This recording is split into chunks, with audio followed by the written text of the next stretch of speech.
Hello, and welcome to our new video. In this video, we'll be exploring some amazing psychological tricks that you can use to influence and persuade others. These tricks are based on the latest scientific research on psychology and are designed to help you get what you want, whether it's at work, in your relationships, or in any other aspect of life. However, before we begin our countdown, we would greatly appreciate it if you would subscribe to our YouTube channel and also press the bell icon. So without further ado, let's get started. 6. Social proof. The social proof technique involves using the actions or opinions of others to influence someone's behavior. This technique is based on the idea that people often look to the actions and behaviors of others to guide their own actions, especially in situations where they are unsure of what to do. For example, if a group of people is all doing something, an individual may be more likely to do it as well because they assume that it must be the correct or acceptable thing to do. This is known as herd behavior or groupthink. Social proof can be used in various settings, such as marketing and advertising. For example, a company may feature testimonials or reviews from satisfied customers in order to influence the purchasing decisions of others. Similarly, if a product or service has a lot of social media followers or likes, it may be perceived as more popular and desirable. It's important to use social proof ethically and not manipulate people by presenting false or misleading information about the actions or opinions of others. It's also important to be aware of the influence of social proof in your own decision-making and to consider whether you are basing your actions on the actions or opinions of others or on your own values and beliefs. 5. Anchoring. The anchoring technique involves presenting someone with an initial number or piece of information, which then anchors their thoughts and decisions to that initial number. This can influence their perceptions and decisions on related matters.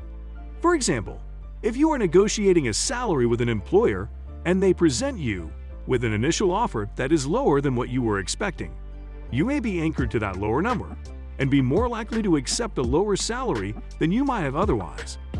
On the other hand, if the initial offer is higher than what you were expecting, you may be anchored to that higher number and be more likely to negotiate for a higher salary.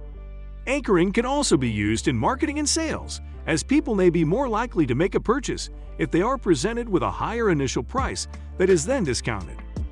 The initial high price serves as an anchor, making the final discounted price seem more appealing and increases the likelihood of a sale.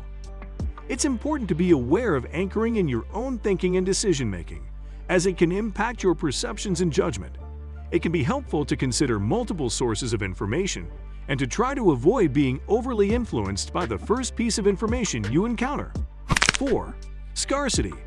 The scarcity technique involves creating a perception that something is rare or in high demand, which can increase its perceived value and make people more likely to want it. This technique is often used in marketing and sales and can take various forms. One way to create scarcity is by limiting the availability of a product or service. For example, a store may only have a small number of limited edition items available, which can make it seem more valuable and desirable. Similarly, a service provider may only have a limited number of appointments available, which can create a sense of scarcity and encourage people to book quickly. Another way to create scarcity is by making something time-limited. This can be done through sales or promotions that are only available for a short period of time, or through the use of expiration dates or limited-time offers. This can create a sense of urgency and encourage people to act quickly in order to take advantage of the offer. It's important to use the scarcity technique ethically and not create false scarcity in order to manipulate people. It's also important to be aware of the influence of scarcity in your own decision-making and to consider whether you are being swayed by a sense of scarcity or by the inherent value of the item. 3. That's not all. The "that's not all" technique involves offering something to someone and then adding on additional bonuses or benefits if they agree to your offer. This can make the offer seem more attractive and increase the likelihood that they will agree to it. For example, a car salesperson may initially offer a customer a good deal on a car and then add on additional features or services, such as an extended warranty or free maintenance, if the customer agrees to purchase the car. This technique can be especially effective if the bonuses or added benefits are tailored to the individual customer's needs or interests. The "that's not all" technique can also be used in marketing and advertising, where companies may offer a product or service and then add on additional bonuses or discounts if the customer agrees to purchase. It's important to use the "that's not all" technique ethically and not oversell or make false promises in order to manipulate people into making a purchase.